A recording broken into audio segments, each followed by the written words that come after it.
Welcome, guys, to my channel. Today I have Spellman Twins. Your name is. Calvin and Clinton. So we are here in Florida, and we are in not typical environment. We are in a pool today. We decided to change the scenery a little bit. Calvin and Clinton have a very interesting coming out story that I feel like it's very important to share. At what age you both knew that you were gay? I think 5, right? 6. No, No, 6. Sorry, it was 6. Yeah. And when did you came out to each other? How it happened? Okay, so we came out to each other. So we actually ran away from our dad at the time. We'll dive more into that later in the video. But we ran away from our dad because he found we were gay. He hit us and abused us for it that night. So we lived in Redding we moved to Redding. We were in Sacramento and we went to a small town in Redding, which is where we grew up. Our friend wanted us to come back home to visit in Sacramento, so we all had a picnic. And he said he wanted to tell us something, and we all had the picnic. And he told us that he wanted to meet with us to come out to us as bisexual. And then me and my brother looked at each other. I don't know why we did that. But we said we have something to tell. I have something to tell you. And he said he has something to tell me. And we were like, "You're gay, huh?" And then he's like, "Yeah."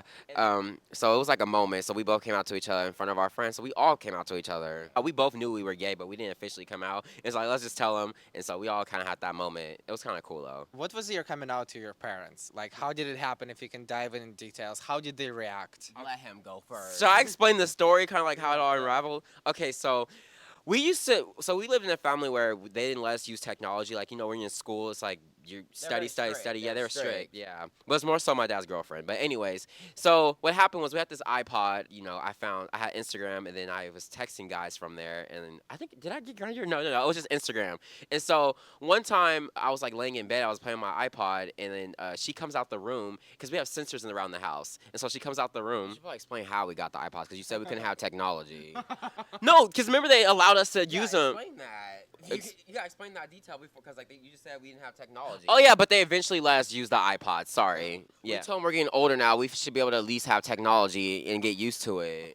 Anyway, small detail. But anyways, we had sensors around the house, and so she thought one of the sensors went off. So she came into my room, and I turned off my iPod because when it's time to go to bed, we're not supposed to have it. And so I put it down, act like I fake sleep. I get back on my iPod, and I ended up falling asleep with it on. And so I guess the sensor went off again. She came in my room, and I was asleep, and so a video was on. I was watching a stick figure fight, and she goes in the room, and she's like, "What the fuck are you doing?" And I wake up, and I thought I was in a dream, and so at the time my iPod was unlocked because she was telling us 2 days before, keep your why you guys have a passcode? Like, we should be able to. But I think she was plotting something. Oh, she said, "Why do you guys have a passcode? Just remove it. We should trust each other." Big mistake. Goddamn business. Right. And so basically, so basically what happened, she takes the iPod, and I knew my life was gonna change from there because I was like sending like videos with like me like off, like, yeah. Well, it wasn't jacking off, but it's like just talking to God. Yeah, pretty much at like 17. And so basically, yeah, she goes to work and with the iPods. I know she was searching them. So I already knew she was probably searching through our phones because we had our passcodes off. And so she comes home, and usually the garage, like, we hear the garage open. That's how we know they come home. They have the garage door open, and we heard it. And usually she comes in. She didn't come in, and our dad was home. He got home from work, and usually he still goes in bed and sleeps. But she stayed down there, so she must have texted him. And he came downstairs, and he went in the garage, and they were in there talking. I assume because they were in there forever. I was like, oh, I was saying in my head, oh, they found out. They found something in our phone, and then come to find out, our dad walks up with Judy. That's her name, and he's like, which one of you are the? Can I say it? Which one of you are the faggots? That's what he said to us. And from that moment, my heart dropped because he's very homophobic. It's like he's super homophobic. I was talking to her downstairs, and they both come up, and he's like, which one of you guys are the faggots? And that our heart dropped, and from there it was like, oh God, our life is over. Yeah, because he actually came to because our rooms are kind of like right next to each other, so my dad could stand in between them, and so I knew it was like when he said that, I was like, oh yeah, our life is over with. And so my dad he's like, which one of you are the faggots? And then we just sat there, and he came in my room, and our dad's huge, and so he came and I was laying on my stomach, and he kicked me and turned me all the way around with just his foot.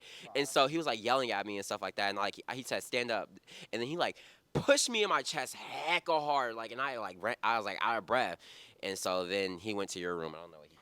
So for me, he didn't find nothing on my phone because I actually did talk to people on my phone, but I'm good at hiding it. But I don't matter. I don't care because at the end of the day, it happened. It was for the better anyway that it happened. What was after? Like, what did you do? Did you like told each other? How was it? What did you do Yeah, after? he came to my room, and then he was like, "I didn't find anything on your phone, but you're still a faggot too." And I was doing my homework on my bed, on my bed, and I was like laying down next to my bed, my back against the bed frame. He's like, I didn't see anything on your phone, but you're still a faggot too." And then he's like, "Give me your phone," because we had a flip phone, and I handed him my phone. And I guess I handed it to him a rude way. I just handed it to him, and he said, "What was that?" And he kicked me in my neck. He kicked me hella hard on my neck. Got up, and he thought I was about to fight him, and so he like punched me and ripped my shirt. Yeah, he punched me and ripped my shirt. Then like Judy was like, "Stop it, stop it! What you saying stop it for? You told him and you knew he was homophobic. She didn't even like you didn't give me the opportunity to come out. Like that was like messed up to me. Like you didn't give us the opportunity to come out." So when he did that, he was like looking at our rooms. He's like, "All right, let me go with my woman." He's like, he said, don't leave." Like, cause we were 17, he said, "When you guys turn 18, you're gonna get out of my house, finish school. When you get home, you just gonna stay in the room, eat, and just go in your back in your room. And then you're leaving when you're 18." So when he said that, I knew our life was over. So I took the initiative, and when they left my room, I ran, sprinted downstairs, opened up the garage door, sprinted. I had nothing but my backpack. I sprinted downstairs, and I opened the garage, and I went to my school, Laguna, which is like. Oh, it's like a block away, and this was at like 6 p.m. and like the band plays at that time, and so my friend Sarah Olson was there, and I used her phone to call my friend Jace, and he picked me up, and I explained the story to him. On like I was like, oh, I didn't tell him I was gay. I just told my dad hit me, so I ran away. So he let me stay with him for like a day, and then my brother will explain the story because he stayed back at home. Okay, so basically now I'm by myself, and so you want to know how we communicate with each other? Okay, so this is what happened. So we had another backup phone that was like broken that we hid because we like in case something happened because she used to ransack our room. So what happened was I took that phone and like I was just laying in my bed because like all the fuss was over and I was like whatever. And so I like I knew where my brother was. You know how he just explained where he went? I knew where he went without telling me. I knew everything he did. And so basically I took the phone and like messaged him or messaged one of my friends or, like I figured he was with, and then they were like show proof who you are. But it was funny because the phone, if I was like to take a picture, it'll make like a click noise, like no matter what, even if you turned it down. And so he knew it was me because only we knew that. So he was like, "Oh, he's like it's Clint." And so we have that was actually like the moment we like knew it was like we were with each other forever, and like how close we were because of that whole situation. Because like after that, it was just me and my brother. So what happened after? Did he? How long did you stayed with him? Did you run away? Yeah. So. Did you moved out? What happened? Because you were still 17. So what happened So after? like again, I left first. I stayed with my friend for the night, and then he's gonna explain that after because we had to go to school. So he's gonna explain how he tried to get our clothes and whatnot. So I stayed till I talked to my brother, and then I told him I'll bring some clothes for us. And so the next morning, because my dad actually goes to work at midnight, so he wasn't supposed to be there. So I wake up and I was gonna pack clothes. So I take this bag and I like start packing clothes like in his room because all our clothes are in his room. And so I hear a bloop, and my dad gets up because I think he heard me packing stuff. He goes in the room. He say, "What are you doing?" And I ignored him. And he asked me again. He was about to hit me. I said, "Packing stuff." He said, "No, you're not." He takes the bag, dumps it all in the bed, and then luckily our alarms went off. Remember, he told you they took our phones, so luckily the alarms went off on that phone, and so he had to go turn it off. And then so I hurry up and rush and grab some underwear from the drawer. I grabbed a toothbrush and our retainer, and then our dad just followed me around the house, and then until I was left. So I knew I wasn't coming back. He didn't know that, but I knew I wasn't coming back. So you were able to grab what? Underwear and then t-shirts and a toothbrush. That's the only thing that we had. That's the only thing I had to start my new life. And so basically after that I went downstairs, my dad opened the garage. I took like this another bag and then I just left from there. I just never came back. And we never saw him again. So then we reconnected. So during that time, we couldn't stay with our friend Jace anymore. So we stayed with our friend Lucius, and he let us stay there for like 2 days, but we weren't able to stay there for long. And so he said his dad was like, "Okay, they need to find somewhere else to go." So we called our mom after 11 years, and she picked us up from Reading to it's like Reading to Sacramento. She picked us up, and we couldn't stay with her, but we stayed with our brother, and then we stayed with a family friend because we were basically moving back and forth from people's homes. But our family friend, when we lived with them, they kicked us out the day before our birthday. So then we lived with our twin cousins, and then we stayed there until we got a scholarship at Sacramento State University to run track.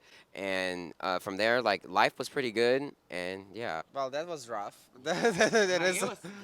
Honestly, I lived in Ukraine and it's pretty rough there, but it's pretty rough experience, and I never experienced, when your dad hits you. Thank God my dad was gone when I was 10. So I want to ask you before we finish this video. First, thank you so much for being so honest. No, thank you. Do you feel it's harder to come out if you're a person of color? So definitely is. I notice a lot of people of color. It's very hard to come out because you get not only you're already black, is just there's discrimination there, but also you're gay. So you put the two together, and a lot of people discriminate. So sorry. And I feel like a lot of people, if you don't know like the black community, like if you like the black community is very like toxic when it comes to that environment because like they're very like they're the black people are very tough and like no you this you that you're like they're hard bodied. That's how they are. They act like that. So like when you act like that or when they're like that, it's very hard to come out. So there's a lot of black African American down low men in like on in there's a lot because they're afraid of that being judged. Yeah, they don't want to lose their families because like it's already hard as it is in this world, and like they want to keep their family together. You know. What is one advice for coming out from both of you? Well, one, lock your phone. Lock your phone, hide your pictures if you're gonna do what I did. And then I also think that don't come out unless you feel like you have a support system. Like if you don't have, you have to expect that it's not gonna go right. Always go in it with it, and something might not go good. For me, I would say honestly, love yourself first before you do anything, because I feel like self love is very important. I feel like you gotta master the art of not giving a fuck about people's opinions. Once that's how we came out. We ended up like saying, you know what, I don't care what happens. If my family members stop talking to me because of it, so be it. You'll lose a family, but you'll gain another. And I've learned that very quickly. When people find out that you're gay, any of your friends stop talking to you? If yes, who or no? I don't think anyone actually like stopped talking to us. And if it's people in the past, we didn't really talk to them like that anyway. So no one's really no.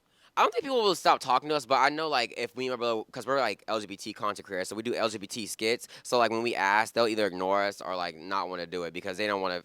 People don't want to think that they're gay. So that's the only downfall of it. All right, guys, thank you so much. I appreciate you coming to our channel. And it's a little intimate here. Let me know, guys, in comments if you have any questions to Spellman Twins. Also, write in comments what do you think is the most important thing to consider before you coming out. I really appreciate you here. Please stay safe. And before you come out, make sure you got your money. You're very independent and you're safe because you never know how your parents can react. Thank you so much. I'll see you in the next video. Bye.